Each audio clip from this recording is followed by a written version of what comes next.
Les ministres en charge des Affaires étrangères de la Confédération des États du Sahel sont en séjour au Burkina Faso, je le disais plus haut. En marge de leurs travaux, ils ont procédé après-midi à la signature de l'acte fondamental portant création de radio EUL dans l'Iptako, la voix du Liptako. Cette radio a pour mission d'informer, de fédérer et de tenir la désinformation. Nous assistons à la signature de la convention dans ce reportage de Adama Guidé et Mariama Tamboura.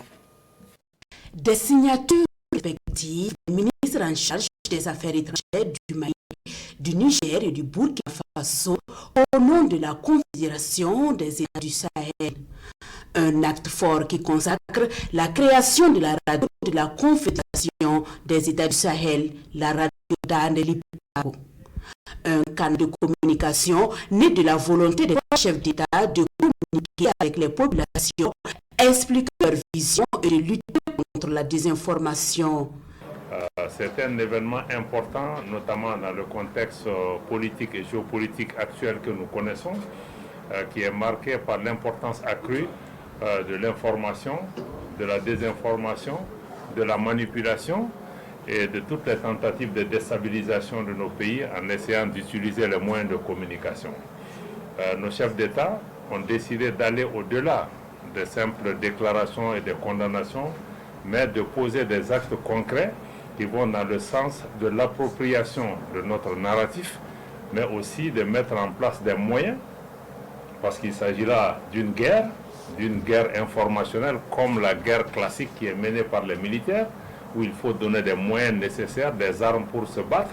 Aujourd'hui, pour cette guerre de la communication aussi, il faut que nous puissions doter nos pays de moyens de communication conséquents pour pouvoir apporter la riposte, prévenir et protéger nos populations, les préparer aussi à s'engager dans cette guerre.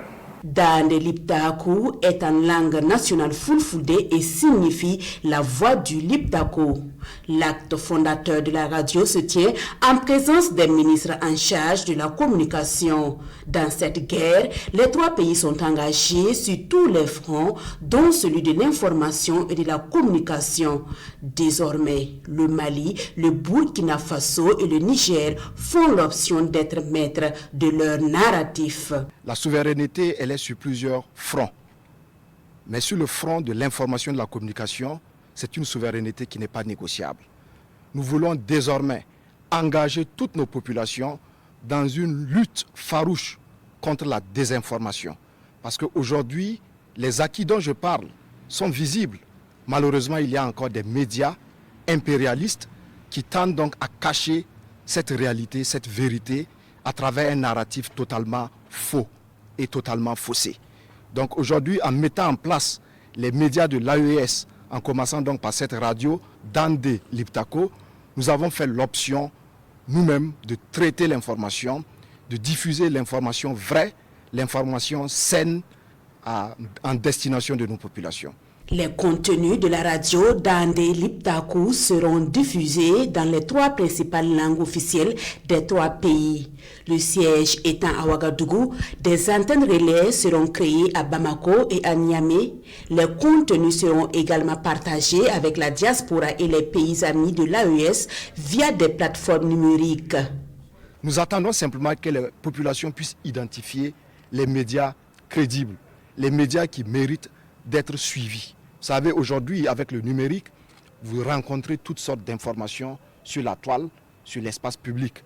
Aujourd'hui, nous avons nos médias publics au niveau du Burkina, du Mali et du Niger, mais désormais, nous avons les médias de l'AES, en commençant par la radio Dande Liptako, et très prochainement, la télévision de l'AES sera également lancée et le siège sera à Bamako. La mise en onde officielle de la radio interviendra au prochain sommet des chefs d'État qui se tiendra bientôt à Bamako.